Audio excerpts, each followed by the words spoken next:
une bonne vingtaine de minutes maximum. C'est bon. Que j'ai créé Mental in Game, ça va faire depuis, 2020. On avait commencé avec un 1 projet qui s'appelait Réussite e-sport, que j'ai cofondé avec, Guillaume Mental qui était, à l'initiative de ce projet que j'ai rejoint. Il a très vite évolué puisque, on s'est rendu compte, que, le sujet était, d'autant plus, important que nécessaire et qu'il fallait qu'on s'entoure des meilleurs, pour, accompagner, les joueurs dans leur développement, aussi bien dans leur entraînement mental que, pour performer au plus haut niveau. Donc on s'est, entouré de, 8 coachs, Merci, c'est tous, nice. spécialistes Tu rigoles. et certifiés, diplômés en préparation mentale et en préparation psychologique, hein. On a aussi des psychologues évidemment, et puis, voilà, c'est une aventure qui continue depuis, 2020 et qui, maintenant sous le nouveau nom depuis 2022, Mental in Game. Voilà pour la courte présentation. OK, et bah, parfait, merci beaucoup. Donc déjà donc on le sait, tu l'as dit, tu côtoies des joueurs e-sport, plus ou moins connus. Bon là n'est pas le sujet. Mais du coup, est-ce que tu peux nous en dire un peu plus sur les défis que tu rencontres ou qui rencontrent les joueurs, au niveau santé mentale? Bah, des défis, il y en a beaucoup, il y en a beaucoup. Néanmoins, si on peut résumer ça en 4 grands, défis, je dirais. Le premier, c'est le stress, et la pression de la compétition. En fait, les attentes, élevées des fans, des sponsors, des équipes, en fait, engendrent, un stress, assez considérable pour les joueurs et évidemment, derrière, il y a aussi la peur de l'échec, et la pression constante, en fait, pour performer au plus haut niveau, quoi. Donc en fait, c'est le premier point qui est le plus important. Le deuxième, c'est la gestion du temps et l'équilibre, vie pro, vie perso. On a, chez les joueurs, cette double, gestion à avoir entre l'équilibre vie pro, vie perso. En fait, les horaires de jeu et d'entraînement sont souvent intenses et réguliers, donc ce qui, malheureusement perturbe, le sommeil et les relations sociales, de manière générale. En 3e, on a, l'isolement social, et ça touche pas que les, joueurs e-sport évidemment, ça touche, bon nombre de jeunes aujourd'hui. Donc il faut faire attention de pas passer trop de temps en fait devant son écran ou en tout cas de rester seul et d'essayer de trouver des choses IRL, notamment pour retrouver soit une vie sociale ou essayer de sortir un petit peu de chez soi.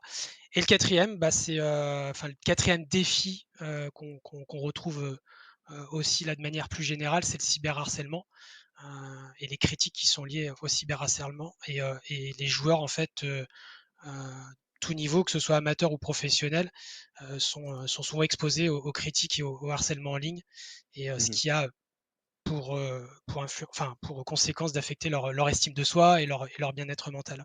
Donc ouais, c'est principalement ces 4 grands, défis auxquels on est confronté. OK, OK. Est-ce que tu pourrais nous citer, enfin nous dire en quelques mots, en quoi c'est important le soutien psychologique, pour les joueurs professionnels en e-sport? Ouais, bien sûr. En fait, le soutien psychologique aujourd'hui pour les joueurs e-sport, que ce soit professionnels ou amateurs, il est, je dirais crucial, voire même indispensable.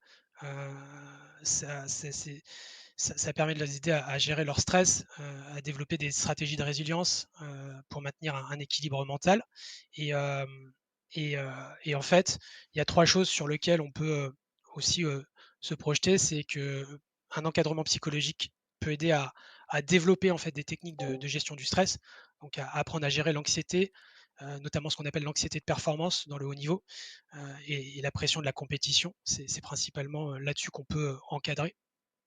Deuxièmement, il y a l'amélioration de la confiance en soi.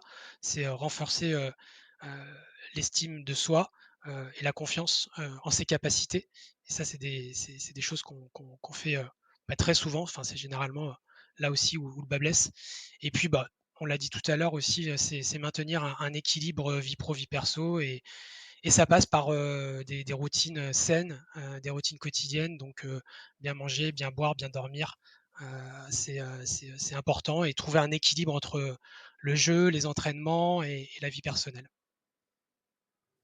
OK, bah, très bien. Écoute Marvin, est-ce que tu veux poser une question, Pour moi, tout est clair. Après, je sais pas si dans le chat, il y en a? Marine, on t'entend pas. Oui. Hop, je m'étais mis sur Discord. Pour moi, tout est bon, tout est clair. Après, je sais pas si dans le chat, il y en a ou pas. S'il y en a, n'hésitez pas, quoi qu'il arrive, il est aussi là pour ça. En attendant, est-ce que tu pourrais nous dire, toi, un peu ta routine? Par exemple, Alex nous racontait une journée type, d'aide quand tu aides les joueurs, par exemple. Alors moi, il faut savoir qu'au sein de Mental in Game, je suis pas préparateur mental.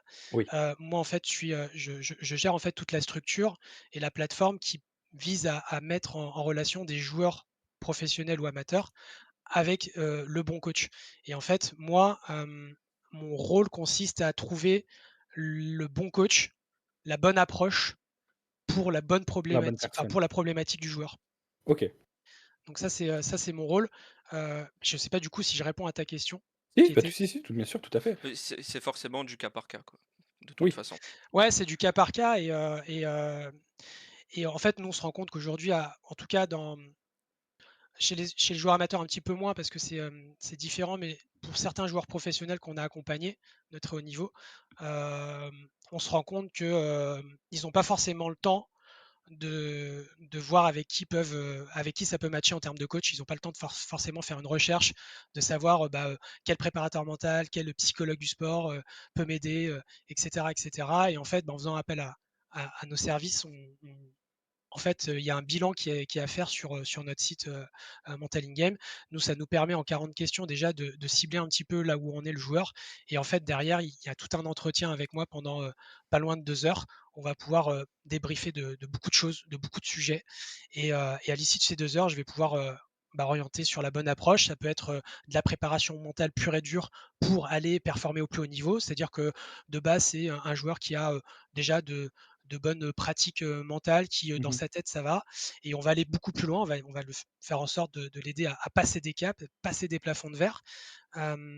Et sinon, on peut avoir des problématiques, comme on l'a dit juste avant, de gestion du stress, de confiance en soi. Donc on va, utiliser des techniques et des outils comme on peut trouver notamment dans la sophrologie, qui sont des techniques et des outils qu'on retrouve de manière générale dans la préparation mentale et qui s'articulent autour de la respiration, de la visualisation et cetera et c'est des choses qui peuvent, beaucoup aider, les joueurs de manière générale. OK. OK, OK, bah, très bien. Est-ce que dans le chat, du coup, vous avez des questions ou? Ouais, il y en a une de Ah, Ico. vas-y, je te laisse la poser. Alors, est-ce que ces étapes peuvent être les mêmes chez les joueurs, mais plus dans le milieu du streaming de jeux vidéo, par exemple? J'ai pas entendu le début de la phrase. Excuse-moi. Hem, il parle d'état, je pense qu'il demande si les comportements peuvent être les mêmes chez les joueurs, mais aussi chez les streamers, par exemple. Ceux qui sont pas Oui, forcément joueurs pro, mais qui sont quand même dans le domaine. alors on n'a pas pour habitude de s'adresser, en tout cas de gér de d'avoir des demandes de streamers, mais de manière générale, dans le stream, hem, on rencontre les mêmes défis, puisque, tenir aujourd'hui, une chaîne de stream, ça demande beaucoup d'énergie, ça demande beaucoup d'organisation. Il peut y avoir beaucoup d'enjeux par rapport aux objectifs qu'on peut se mettre à soi et on peut, générer, de l'anxiété. Alors pas forcément de l'anxiété de performance, mais en tout cas une forme d'anxiété. Est-ce que c'est, la peur d'y arriver ou de pas y arriver, et cetera, et cetera? Ou de savoir si on va avoir, un nombre suffisant de viewers et cetera. Est-ce que ça va marcher? Est-ce que je vais pouvoir en vivre et cetera? Et donc, on peut être, confronté à des défis, similaires que les joueurs professionnels ou les joueurs amateurs et effectivement, ça peut s'adré enfin, la préparation mentale, de toute façon, peut s'adresser tout à fait, à un streamer comme la préparation mentale, s'adresse aujourd'hui au monde du travail, classique IRL et aux sportifs de haut niveau traditionnels. Merci beaucoup, mon ref Swanpoel. C'est Merci. voilà, ça s'adresse vraiment à tous ces champs-là. OK et donc on a une autre question. Est-ce que la notoriété est un des plus gros facteurs d'anxiété généralement? La notoriété pour un joueur pro, est-ce que c'est un des facteurs les plus, Un joueur Ouais. pro ou oui. non, pas forcément, en tout cas, pas en début de carrière selon moi, parce qu'on est dans un état de généralement, les jeunes joueurs qui commencent à passer le cap du joueur pro, sont pas dans ce schéma-là. Donc, non, je dirais pas que OK. non, je Tu dirais pas que c'est le cas tu pour tu ces dirais que personnes. c'est quoi un des plus gros facteurs d'anxiété, que tu as pu que vous avez pu rencontrer chez Mental in Games? Chez les joueurs, Ouais. Oui, chez les joueurs, oui. bah, c'est la pression de la compétition. Ouais, la pression de la compétition.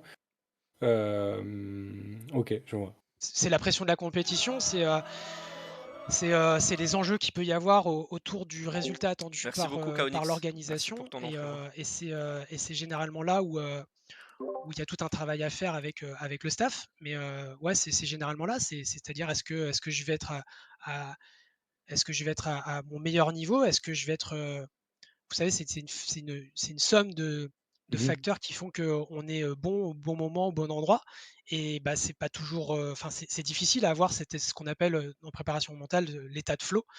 C'est quelque chose qui est pas évident, enfin qui s'apprend en fait, mais qui est pas évident à avoir à tous les coups. C'est pour ça que, ben, bah, la compétition elle est telle quelle. C'est pour ça qu'on on gagne pas, toujours tous les tournois, enfin, vous voyez par exemple, sur les équipes CS, sur CS2 là, de chez Vita, les 2 dernières finales, bah, on les gagne pas, mais ça se joue à pas grand chose Oui. et ça peut jouer sur ça, en fait. Ça peut être, alors peut-être pas à leur niveau parce que vraiment aujourd'hui, pour parler de l'équipe CS2, je pense ils ont acquis, une très grosse, expérience aujourd'hui qui Merci, leur mon permet Lilian. de Merci gérer beaucoup, ça, frérot. mais on n'en est pas à l'abri, que le jour J, bah, si tu as un peu moins bien mangé, un peu moins bien dormi, bah, le lendemain, tu es pas forcément au top, quoi, donc mais c'est généralement, pour répondre à ta question, c'est l'anxiété de performance, en compétition. C'est la gestion de la pression en compétition qui est le facteur le plus important.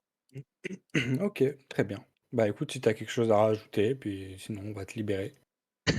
Bah, écoute, avec plaisir. En tout cas, merci pour l'invitation. Ça m'a fait Merci à plaisir toi. de pouvoir parler un petit peu de ce qu'on fait. Je trouve que, bah, c'est super, en tout cas, ce que vous avez initié. Je vous souhaite, un bon marathon parce que là, vous en avez pour, 47 heures, c'est ça, Ouais, C'est si j'ai bien ça, 47 compris? heures, ouais. 2 jours. Bah, écoutez, faites ça, dans la bonne humeur. En tout cas, je pense qu'il y a plein de choses, à faire et à dire autour Merci de ce que beaucoup, vous faites. Ragnar. Donc, on va vous suivre, Merci, de près frérot. avec, Mental in Game et toute l'équipe. On arrive. Eh ben, merci. En parlant de Mental in Game, je vous ai drop dans le chat leur Twitter que vous pouvez aller follow pour Et donner je de la vous force remets le site web pour ceux qui et le veulent. site web, voilà. C'est Eh ben, écoute super sympa. Alex, Merci. merci beaucoup. Merci à Merci à toi vous. Merci Merci pour et beaucoup. puis l'invite. passe une bonne soirée. Bonne soirée à vous les gars. Ciao. Bonne Salut. soirée.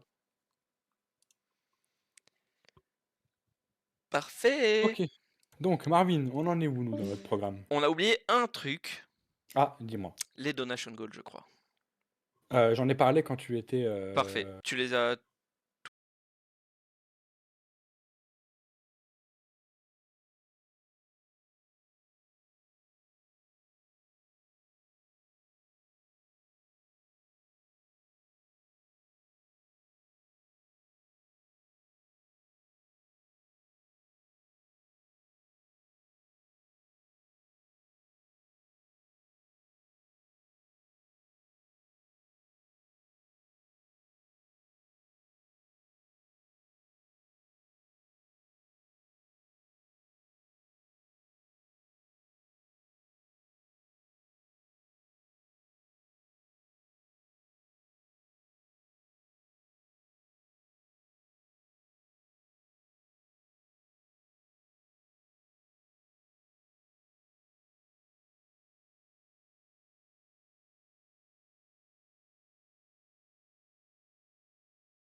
toutes, alors je les expliquées ai mon pas code? cités, je dis